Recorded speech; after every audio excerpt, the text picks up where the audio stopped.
What is up? Welcome back to the College Basketball Bracket Science Podcast, your encyclopedia for the college basketball season. We are just over a month away, a month and 3 days until college basketball. It's really starting to become that exciting time. Today we're continuing our preview series. We're on preview 4 out of 5, going over all the power conferences. Today we're talking about the Big 12, the best conference in college basketball. We got 16 teams to go over today. We'll go over each team quickly, their outlook for the season. Then we're going to go over some power rankings, our preseason first team, all Big 12. Then, of course, some betting advice, the odds each team has to win the conference, along with some of the best bets. Before we dive into it, please like and subscribe while you're here. Before you forget, go down, click it real quick, turn on the post notifications so you are updated on some betting advice, just about everything around the college basketball landscape. Follow our social medias, Twitter, Instagram, TikTok, at Bracket Science with 2 S's. Check out our website, bracketscience.org. Only 1 S in science that time. We've got all kinds of good stuff on there. We release our previews earlier on there, so some early content. Get on there, get some of the betting advice, place those bets. Get ready for the new season. That's it. Let's dive right into the show. Let's start with the poll of the day. Is Kansas, since we're talking about the Big 12, the poll is strictly, is Kansas your preseason number 1 overall team? I want to know, do you think they're number 1? Do you think it's maybe Houston in their own conference? Alabama will be popular. So will Duke. So will UConn. So just curious. Poll of the day. Is Kansas your preseason number 1 team? Just want to know. All right, let's get into the trivia question of the day. Trivia time.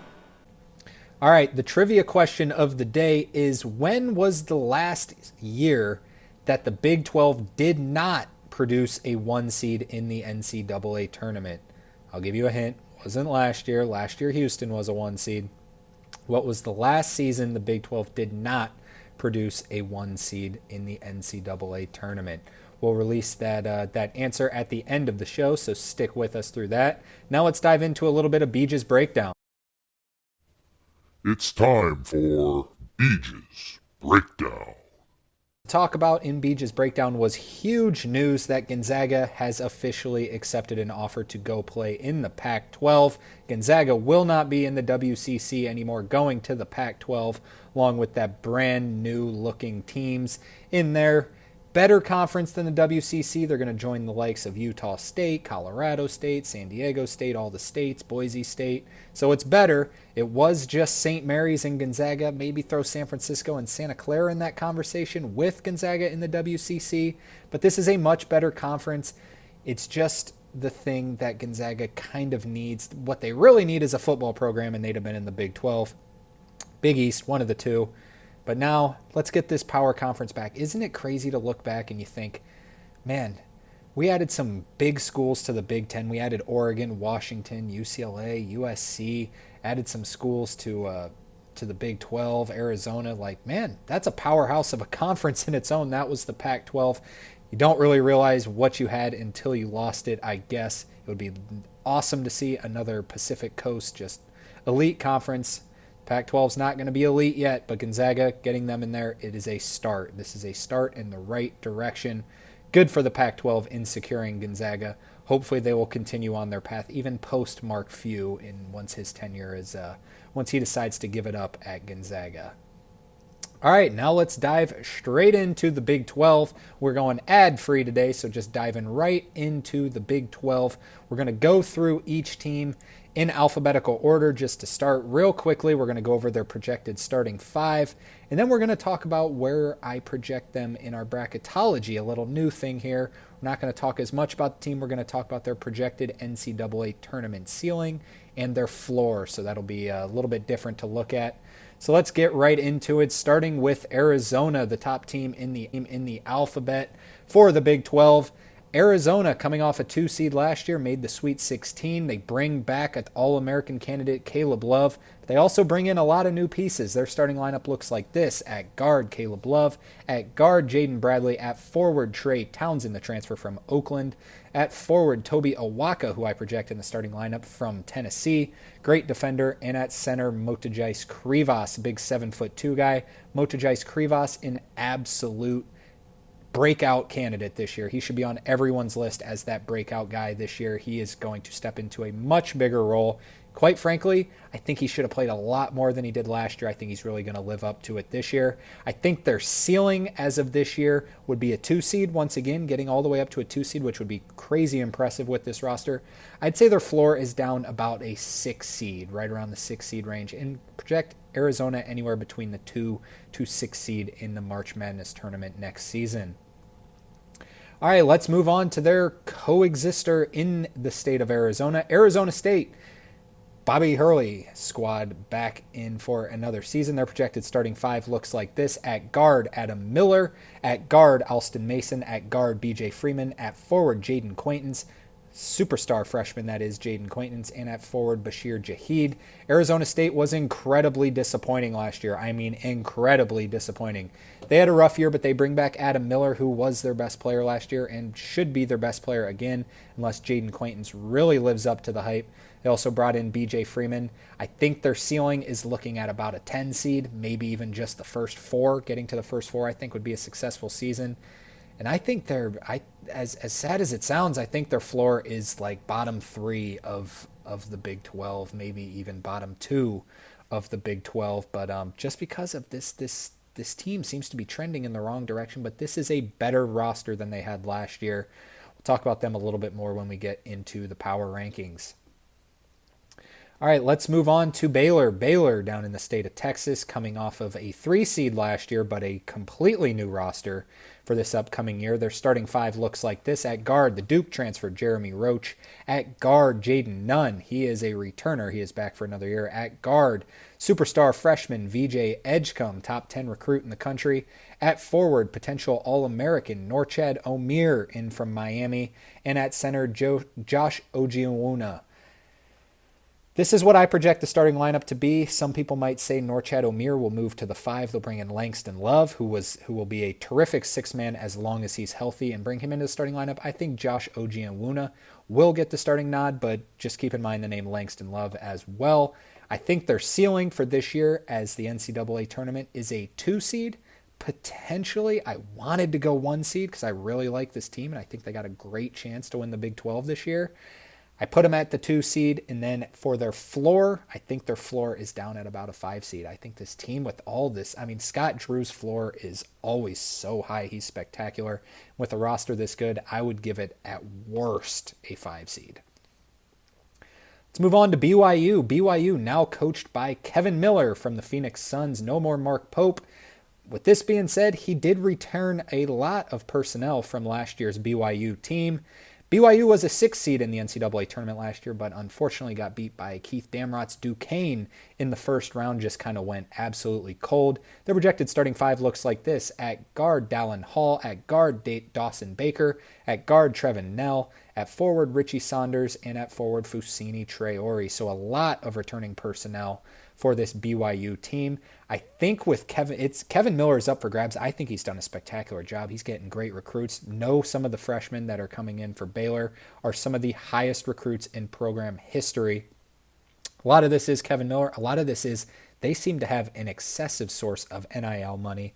I would set their ceiling for this NCAA tournament around a 5, and their floor, I would say first 4 out. Unfortunately, I don't think they're going to be much worse than that. But I do, if you were to tell me that this team missed the NCAA tournament, I would be surprised, but I wouldn't be completely shocked. But I think this BYU team gets back in the tournament this year. Let's move on to Cincinnati. Cincinnati, coached by Wes Miller. Coming off a solid season, good year. This year should be even better. Their projected starting 5 looks like this. At guard, Day Thomas. At guard, Dan Skillings. At guard, Simus Lukosius. At forward, Dylan Mitchell in from Texas. And at center, Aris Banderogo. I always pronounce his name wrong. I apologize, but he is a big man, 7'2". This is going to be a fun team. They also have Jizzle James to squeeze into that rotation somewhere. I think Jizzle James will come off the bench, but he is... I mean, if Day Thomas is 1A, Jizzle James is 1B. It is a good team. They're deep. I think their ceiling this year is about a 4 seed in the NCAA tournament. I'd say their floor, I think they get in this year. I'll say their floor is an 11 seed, anywhere from a 4 to an 11 seed. I know that seems like a lot, but a ceiling and a floor is a big difference. So I don't think I see a scenario where the Cincinnati team doesn't get into the tournament this year. I think this is the year for them to do it. 100%. Lock it in. Moving on to another new team in the Big 12, Colorado. Colorado coming off a 10 seed last year where they beat Florida in the first round and had a very entertaining game with Marquette in the second round, but ended up losing that game to Marquette. So they won a game last year. With that being said, their roster looks rather bland this year. Their projected starting five looks like this. At guard, Julian Hammond. At guard, Andrew Crawford. At forward, Andres Jakimovsky. Yes, that is a real name. At forward, Essane Diop. At forward, Trevor Baskin. This team does not look great, unfortunately. I think that they are going to miss the NCAA tournament this year. I would say their ceiling this year, probably about a 10 seed, and their floor is just not even being in the bubble conversation, just being out towards the bottom of the Big 12. I quite frankly would lean more towards that way. Let's move on to Houston. Kelvin Sampson coming off a Coach of the Year title. They lose Jamal Shed, which means a lot, but their projected starting five looks like this. At guard, Milos Uzan. At guard, LJ Cryer. At guard, Emmanuel Sharp. At forward, Javier Francis. At forward, Jawan Roberts. They were a 1 seed last year. Their ceiling is most definitely a 1 seed this year. If Milos Uzan is a guard of any type, it is a guard for Kelvin Sampson. He is a defender. He's scrappy. He's fast. He will defend. I think he's going to fit in perfectly. You can't replace Jamal Shed. It's that Moneyball term. You don't just replace one guy with one person. Everyone needs to pick up, every starting five player needs to pick up a fifth of the load to help replace Jamal Shed. I think this team's going to be fantastic. Preseason top 5 team for sure. I project them to end up as a 1 seed. Their ceiling's a 1 seed. Ceiling potentially number 1 overall seed if they win the Big 12 again. Floor, let's give it down to about a 4 seed. They're not going to be worse than a 4 seed, I'm telling you that much. Houston, spectacular under Kelvin Sampson. Let's move on to Iowa State. Iowa State, the Big 12 tournament champions of last year. Iowa State back again and looking to make some more noise, flying under the radar a little bit this offseason. Their projected starting five looks like this. At guard, Tamin Lipsey. At guard, Keyshawn Gilbert. At guard, Milan Momcilovic. At forward, Josh Jefferson, the transfer in from St. Mary's. And at forward, Deshaun Jackson. I would say, if I had to guess, this is going to be a team that is number 1 in the nation in defensive efficiency yet again. That's not a bold take whatsoever. Now, I know we just talked about Houston. Houston and Iowa State are the 2 teams to know in terms of defense. I think it would, if I had to put my life on the line, I would put it on Iowa State with this defensive team. Tamin Lipsey, Keyshawn Gilbert, Momcilovic, Jefferson, Jackson. It's a great defensive team. I think their ceiling is a 1 seed. 1 seed / 2 seed, whatever you say. Same goes with Baylor. I put like Iowa State and Baylor are picking hairs. I mean, it's so close. I would say their ceiling 1-2 seed, whatever you say. I think their floor is down. I think their floor is a little bit worse than Baylor's just because of their offensive questions. I would say it's down to about a 6 seed, but this team's going to be really good. TJ Otzelberger is spectacular, and that means at worst a 6 seed. I would lean more towards the 2-3 line for Iowa State this upcoming season. Speaking of high floors, let's talk about Bill Self's Kansas Jayhawks. Kansas coming off what we would consider a disappointing year for Kansas standards. Won the first round game against Samford, which maybe they shouldn't have, questionable foul call. Moved on, got beat by Gonzaga in the second round, just injured, just a rough. I mean, Dickinson was hurt. McCullough was hurt through the entire NCAA tournament. Things just fell apart at the wrong time. And with that being said, they had no depth. So a little bit is to blame on Kansas. This year they went out and just replenished in the transfer portal and the freshman class. Their team is absolutely loaded. I mean, 1 through about 9 or 10, they're just stacked. Their starting five is projected to look like this. At guard, DeJuan Harris back for another year. At guard, Rylan Griffin, the transfer from Alabama. At guard, A.J. Storr, the transfer from Wisconsin. At forward, K.J. Adams back in the system another year. And at center, potential player of the year, Hunter Dickinson. Coming off the bench, I mean, you just got to mention some of the bench names when you're talking about Kansas. You got Zeke Mayo, you got Raquise Passmore, Flory Badunga, the 2 freshmen. You also got Shaquille Moore, David Coit. I mean, this team is just loaded. It is absolutely loaded. It's going to be a fun team to watch. Ceiling, number 1 overall seed for sure. They will be, I'm 99% sure, the preseason number 1 team. I know that was the poll question. I think that's what they're going to do. It doesn't mean that's what they should be, but I'm 99% sure they're going to be the preseason number one team. I'd say their floor goes down to about a 4 seed. With this roster and this depth, they're not going to be much worse than that. Their state partner is Kansas State. Kansas State coming off missing the tournament last year after making the Elite Eight in Jerome Tang's first season. They brought in a lot. They brought in a lot in the transfer portal this year. Their starting lineup looks like this. At guard, Doug McDaniel. Remember the name Doug McDaniel. He was at Michigan last year, had some issues with Juwan Howard, which who didn't, quite frankly. But Doug McDaniel, kind of that Marquise Noel type. Keep the name Doug McDaniel close. He might be an absolute guy this year. At guard, Brendan Housen. At forward, Achor. At forward, Coleman Hawkins in from Illinois. Achor in from Samford. Sorry, forgot to mention that. And at center, Ugana Onyenso in from Kentucky. So very transfer-heavy roster. Will this be the year that Jerome Tang gets back in the tournament and towards the Elite Eight? I think it's leaning that way. The question about this team is quite frankly just their starting lineup and their size. It's a lot of transfers. Doug McDaniel, Michigan. Brendan Housen transferred from Villanova, by the way. Forgot to mention that. Chora is mentioned from Samford. So you got 5 different guys who weren't in your program last year starting. That's if David Gusan does not start. I don't think he will. But 5 different guys, and you got Doug McDaniel as a guard. He's a natural point guard. Brendan Housen's a shooting guard. Achor is more of a 4. Coleman Hawkins is like a 4/5. Ugana Onyenso's a 5. Are they going to start all of these guys? I mean, you can't really sub in David Gusan because he's also a big.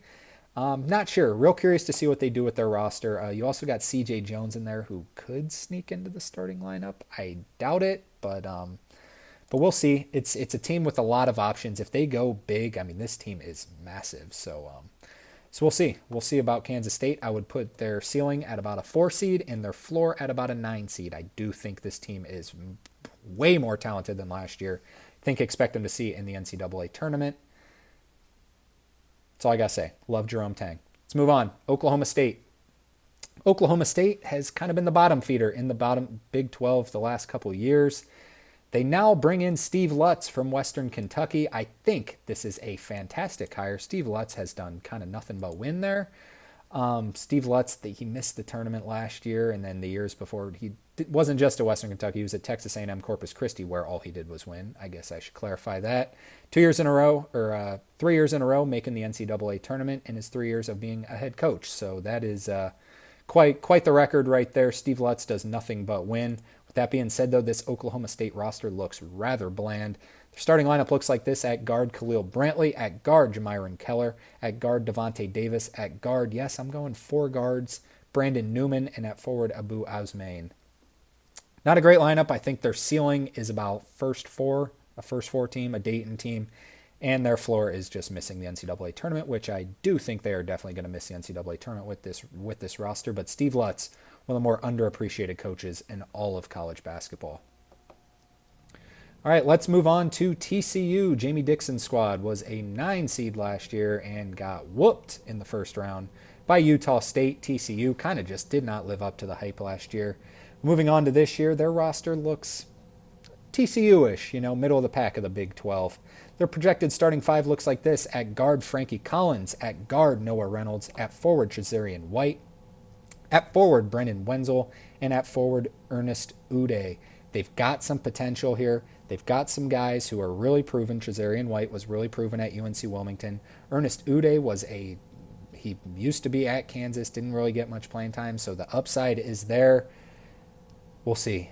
We'll see about this TCU team. I would rate their ceiling as about an 8 seed and their floor missing the tournament, not even in the bubble conversation. I think that is a possibility. My projected NCAA tournament seed right now is in the next 4 out, so kind of right on the bubble picture as of right now. Jamie Dixon always does more with less, so we'll see. Let's talk about Texas Tech. Texas Tech and Grant McCaslin put together a great offseason this year. Last year they were a 6 seed but lost to a blazing hot NC State team in the first round. This year, they brought in numerous pieces from the transfer portal while retaining Darian Williams. Their projected starting 5 looks like this. At guard, Elijah Hawkins in from Minnesota. Great pass first point guard. At guard, Chance McMillian back for another year. At forward, Darian Williams, as mentioned. At forward, JT Toppin in from New Mexico. He was supposed to be in the NBA draft, ended up coming back and transferring to Texas Tech. Huge get for Texas Tech. And at center, Federico over from Pitt coming in. This, to me, looks like a lineup that is perfectly fit together. Quite frankly, I think this Texas Tech team has a lot of potential going into next year.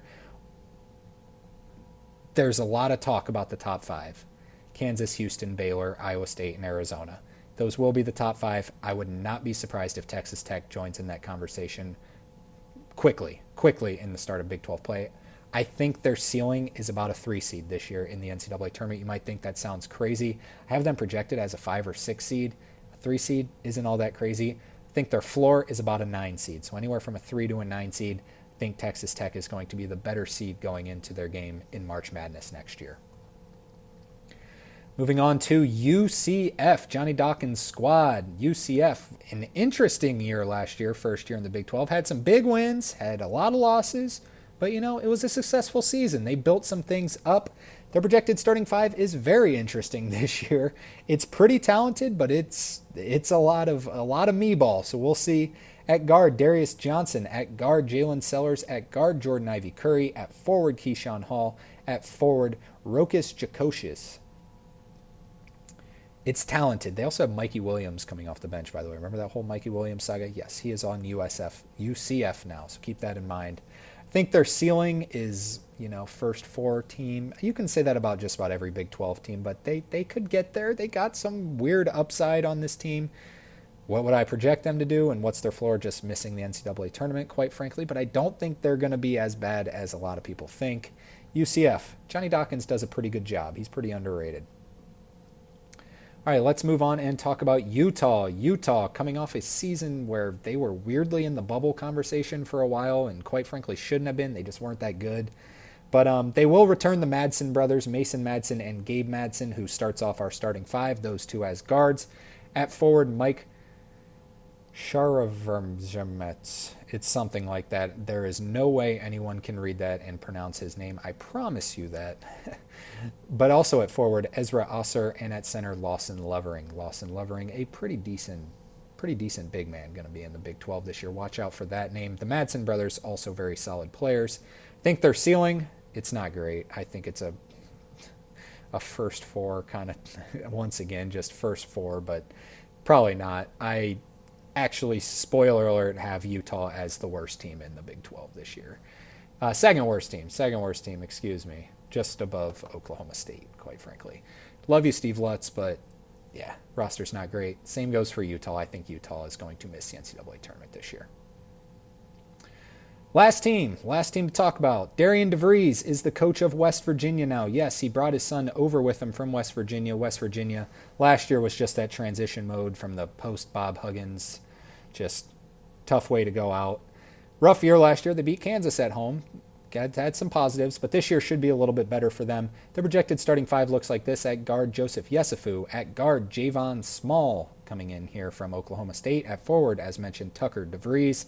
Tucker DeVries, people aren't talking about him. He is spectacular, absolutely spectacular. He is going to be an elite player in the Big 12 next year. He could potentially end up winning Player of the Year if West Virginia gets back on track.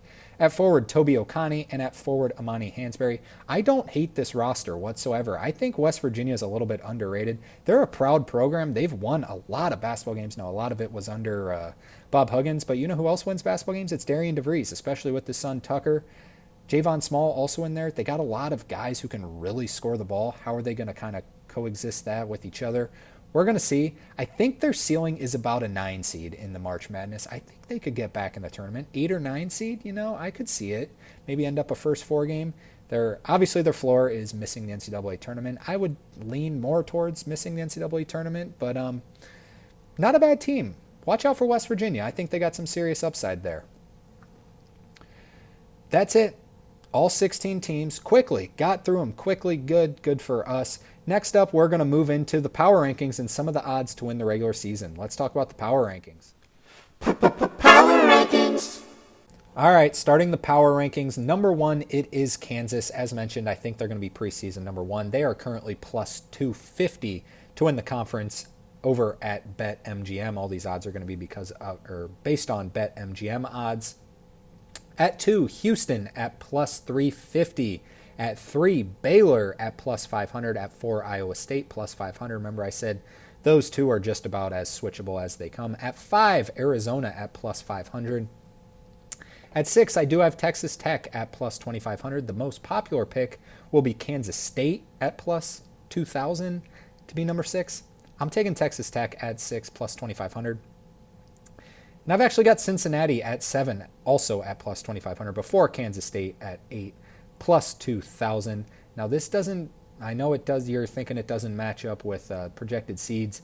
Now this is a little bit different. Obviously, it's just kind of power rankings versus like Kansas State has a really solid floor, I would say. So I would say their seed line is a little bit higher than someone like Cincinnati. Cincinnati might be a little bit more fluctuated, but I feel better personally. These are personal rankings. I feel better personally about Cincinnati than I do Kansas State. I think their lineup looks just a little more just fluent to me. At 9, BYU at plus 1,600. At 10, I have TCU plus 4,000 right on the bubble. At 11, I have West Virginia all the way up at 11, yes, plus 8,000. At 12, Arizona State plus 10,000. At 13, UCF plus 10,000 as well. At 14, Colorado. I got Colorado way down there. Their roster looks bland, plus 5,000. I think this can be a wake-up call for Colorado this season. At 15, Utah plus 15,000. And in last to 16. See, I don't think Oklahoma State's going to come in last because Steve Lutz is so solid. But their roster, I just think, is the worst, and they have the worst odds as well, plus 20,000. Next, let's get into the projected first team all Big 12. It's time for the Bracket Science Preseason All-Conference team. All right, starting off at guard, Tamin Lipsey from Iowa State, kind of flying under the radar. I think he is going to be a first-team all Big 12 kind of guy. At guard, LJ Cryer from Houston. Houston has a guard every year in this conversation. It's going to be LJ Cryer this year, I think, for sure. Also at forward, Tucker DeVries from West Virginia. Remember I said he's just flying under the radar. He's spectacular. Mark him in. At forward, Norchad Omier transferring into Baylor. And at center, no surprise, Hunter Dickinson. He will most likely be the player of the year, which I do have as player of the year. I tend to get bold with the player of the year. This one I went basic. I apologize. Ended up with Hunter Dickinson as my player of the year. All right, now let's get into some of Beej's best bets for the Big 12. It's time for Beej's best bets. All right, there's a lot of good bets in the Big 12. Now, if you're going to bet Kansas, Houston, or Baylor to win the Big 12, I don't hate it at all. They have the least amount of odds, especially at BetMGM, but I went through all the sites, and these are some of the best ones. Via BetMGM, Kansas is plus 250, Houston's plus 350, Baylor's plus 500. If you're going to bet those, I'm in fully support of it. Now, if you're new to the show, I like to get some deeper odds of good value picks that you might be able to bet, and then if it comes down to crunch time, you want to cash out, you can cash out of it, or just, the teams that are plus 500 plus, I'd say. So Iowa State to win the Big 12 right now is currently plus 700 over at ESPN Bet. Iowa State was second in the Big 12 last year and then dominated in the conference tournament. Plus 700 is too high. I would recommend betting that over on ESPN. And then Texas Tech, I mentioned I love them. Plus 2,500 over at BetMGM or ESPN. You can get it on either place for plus 2,500. They came in third in the Big 12 last year, just behind Houston, Iowa State, and then Texas Tech. I think Texas Tech reloaded better than both of those teams. We'll see. Texas Tech plus 2,500. That is the biggest odd that I'm going to throw in the best bets. Iowa State to win the Big 12 plus 700. Texas Tech to win the Big 12 plus 2,500. As mentioned, Kansas, Houston, Baylor, also good bets.